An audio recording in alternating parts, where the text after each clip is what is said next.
welcome to the fifth installment of my testimony. I am really thankful to have my friend TJ here, who's gonna graciously share one of his testimonies with us today. So, what would you say your testimony kind of circulates around, and like how does that story go exactly? For me, it's just being uncomfortable. So like the past, couple years, especially, I feel like the Lord has really brought me out of my comfort zone, Yeah. and I think that it's what I needed the most. Because a lot of people don't know is like I struggled, especially a couple years ago in nursing school with anxiety. Hmm. Um, and so like I feel like my anxiety allows me to, well, it doesn't allow me to. My anxiety makes me want to stay comfortable, wants me to be in a box, you Hmm. know, where I can control my environment, and all of that stuff. So I feel like the Lord has really showed me like, hey, like you need to be uncomfortable. You need to be step out on your comfort zone because I'm trying to grow you. Yeah, I definitely get that. How did you have you seen it like in real life situations where like it really paid off that you got uncomfortable and that like you were like, man, like I should have started doing this earlier, or like, yeah, you're right about that. Yeah, man. Honestly, like in college, I spoke at a small group. One of my friends, Brian, had a small group, and what people don't know about me is I do not like speaking in public, like in Yeah. terms of in front of people, you know. And so like that was like my first big test in terms of being out of my comfort zone, and even now, really, um, like I worked in Greenville for a while. I was a nurse at a hospital out there, and like when COVID hit, man, it was throwing me out of my comfort zone because I felt like I knew the Lord was trying to grow me, Hmm. but I didn't know how or why, Yeah. honestly. So yeah, when COVID hit, my floor, I had to stop doing all the surgeries. I worked on the cardiac surgery unit, Yeah. and all the nurses had to float to other units. And at first, I hated it. Honestly, I'm gonna be real with you because you walk outside of your specialty. You know one sort of nursing, and then you have to go, think about the brain. You have to go think about, the lungs and all of that stuff. But it come to find out, man, like I fell in love with trauma. Yeah. So I got floated to the trauma unit out there, and now I work at another hospital, and I'm a trauma nurse. So it's Yeah. it's definitely beauty in the pain, so to speak, Yeah. because like now I'm in a place where I love my job. Like, I mean, I love my job there too, but it's like I love what I do. I Yeah. love being a trauma nurse. It's so awesome. Yeah. That's really fantastic, man. I love that. Like a lot of times, I feel like God kind of places like the things we hoping for most. It's like on the other side of like our obedience to Him. It's on the other side of Yeah, like that fear, and so it's like, man, like once we cross over there, we're getting everything that we were like hoping for, and that we've been praying for. Do you hmm think that's like impacted you in other parts of your life, like outside of your career? oh yeah. I feel like in every aspect of my career. So I started therapy this year, 2021, Hmm. um, and that's way outside of my comfort zone because me, I don't like talking about feelings. I don't like talking about emotions. Yeah. I don't like talking about none of that stuff. Hmm. So I think it has pushed me to be, my best self. Hmm. To not live in that box, to be able to express and all of the things that the world seems to tell you that, hey, you're a man, you can't do that, you can't do this. You see what I'm saying? Um, so I feel like the Lord has really grown me in every aspect of my life by stepping out, Yeah. and being fearless. Yeah. Yeah, man, that's really incredible. I think that's something a lot of men are like battling with, like me to this day, trying to battle with like people like, yeah, you need to be a man, like don't like express your Yeah, feelings or anything like that. But like I was listening to a pastor, and he was like, that's like nothing like what Jesus was. He was like someone that was like compassionate and caring for other people, and yeah, just having to override that, it takes a lot of strength. Like I've like I realized in moments when I haven't thought about my feelings in like a long time, I was like, man, I hurt my feelings, but I didn't feel like I could be honest about it. Like, it's sometimes as guys, it gets kind of hard to be like, yeah, man, like, nah, that kind of bothered me. You know what I mean? And Hmm. so that definitely shows a lot of growth that God has brought onto you to be able to go to therapy and to start speaking more up and jump outside your comfort zone in that way. Is there a certain like Bible verse that kind of relates to this, like that you think of every time you think of stepping outside of your comfort zone?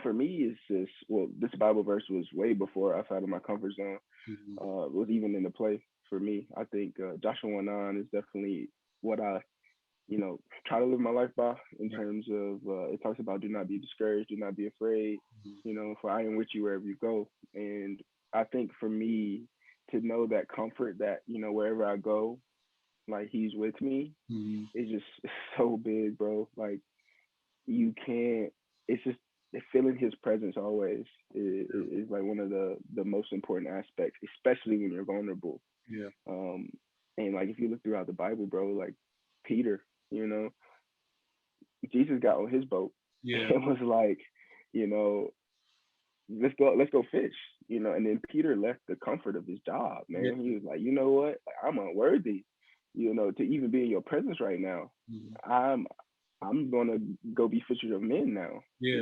like forget my job. Yeah. So if you can just see how the people, especially in the Bible, are just like stepping outside of their comfort zone. Moses, they think Moses had a speech impediment, Yeah. and like he did all those great things. So Absolutely. I think it's beautiful to be able to step out and really trust God with all aspects of your comfort, and being able to be like, I don't care, I'm going to do this even though I'm scared, even though I'm nervous, even though I have anxiety. Yeah. Absolutely. I think a lot of people kind of like, dog on Peter because, when he stepped out of the boat to walk on water, he lost faith. But to be honest, like, I can't be sure that I would have enough faith to step out the boat to begin with. Like the other Yeah. disciples, they could have stepped out with him. But, him being the one that took that step, like, it's Hmm. incredible just to have that first step in faith that you needed to have to kind of get out there and like, he failed, but at least you got out there. He took the step, and I feel like that's what God asks us to do. Yeah, Yeah, in every realm of our lives, man. I believe that because he had the faith yeah, to take that step, mm-hmm. that the rest was, it didn't matter, Mm-hmm. because like right now, if I was Peter in that situation, and Jesus was walking on water and said, "Come to me," I'm like, "Ooh." Yeah, Like this water look kind of cold. It's kind of yeah, deep out here. So I think by him taking that step, by him stepping out of what we call safety and comfort and all of those things, really just wrote the story in that moment. yeah. Absolutely. I definitely agree with that. And I think also, like, man, I feel like fear. Sometimes it's fear that keeps us from like stepping out of that boundary. But Hmm. God has actually told me that like my fear of doing something is gonna hold me back, and He's basically Hmm. telling me I can't use you the way I want to use you. Like you can't fulfill your true purpose if you're not gonna like walk in this obedience. And so That's being good. able to take that step, you got to, because like missing out on all that God has planned for you, all that this whole like magnificent life that He's planned for you, that's greater than anything you could ever do, Hmm. is definitely like a bigger fear of mine than what other people might think about me, what other people might say about me, because at the end of the day, He's the only one that has any like actual control over my life. You know what I mean? So Hmm. I I definitely feel like everything you're saying. Doing this whole project thing, it's delayed because God been telling me for a while, but I was like, nah, I don't like being on camera. I don't like people watch me like that. What if they say something like I feel like I want to pop off on them or something like that? But basically, God was just telling me like, man, like who are they though? Like you doing Yeah. this for me? Like you doing this to like glorify my name and to like give me glory. And if I keep that as the main goal, then don't doesn't matter what anybody else thinks or says or anything like that. So I think that's a really great message that you have about stepping out of your comfortability. Um, are there any areas where you're still working on stepping out of your comfortability, or do you feel like you've submitted everything to God and just like wherever I'm going, or areas you think you're still working in? Oh yeah, there's areas, man. I wish I could say that I felt like I was at the point where I was totally outside of my comfort zone. But it's Mhm. a process, Right. I think it would be cool Mhm. to just go from 1 to 100 real quick, Yeah. but I I definitely feel like that by taking a step every day, you know, Mhm. taking a step to do this, man, because this is not me. Yeah. I love God on my heart, but talking on it, is where people could see it. Yeah. That's that's tough. Um, but I think just every day, just a little bit. Yeah. Just like with you, and you started this, man, and you don't know how many people you're gonna touch, Yeah. who's going to see this, because it only one person matters. Yeah. It doesn't matter all about the negative comments, like if one person sees this and it's like, whoa, boom, that's all that matters. Yeah. Everything you did was for the right reason. Yeah. Absolutely. I really appreciate this, man. You wouldn't believe how like it's been difficult for me to find like guys that are like believers and passionate about God. Um, Hmm.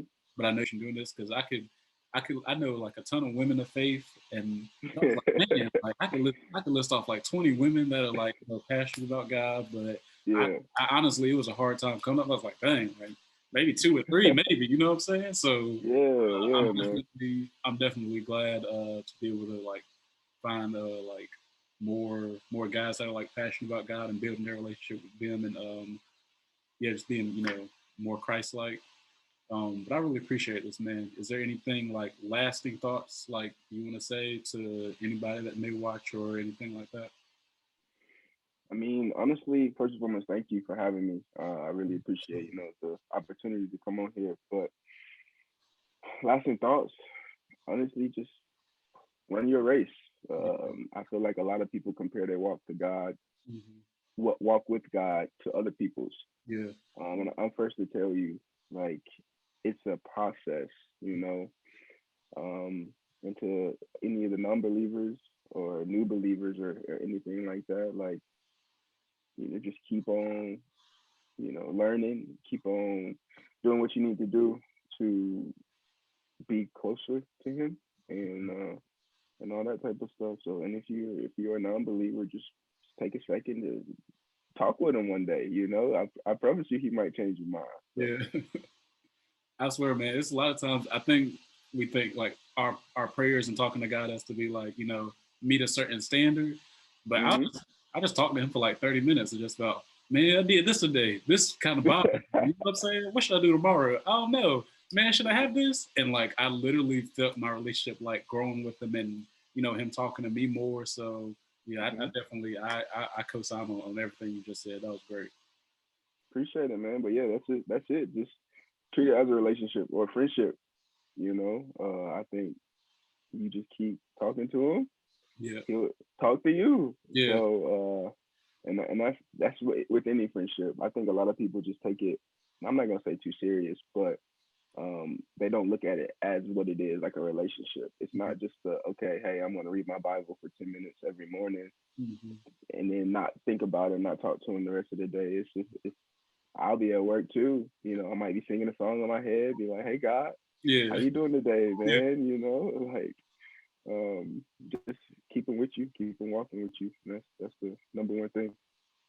I appreciate that, man. Also, thank you for everything you doing during COVID. My sister works in healthcare, so I've seen like the full get up she has to wear going into the hospital, and she takes Yeah. she's a radio technician, and like she takes MRI, Okay. so she scans a lot of people's lungs and like see Yeah. a lot of the damage that's going on with them. So I really appreciate you just doing your job the best you can and really putting your life out there really.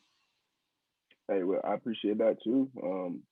I'm not gonna say luckily, but I've worked with COVID patients probably like 5 or 6 times. Hmm. But shout out to all the COVID nurses out there who are doing it every day. Yeah, We love you.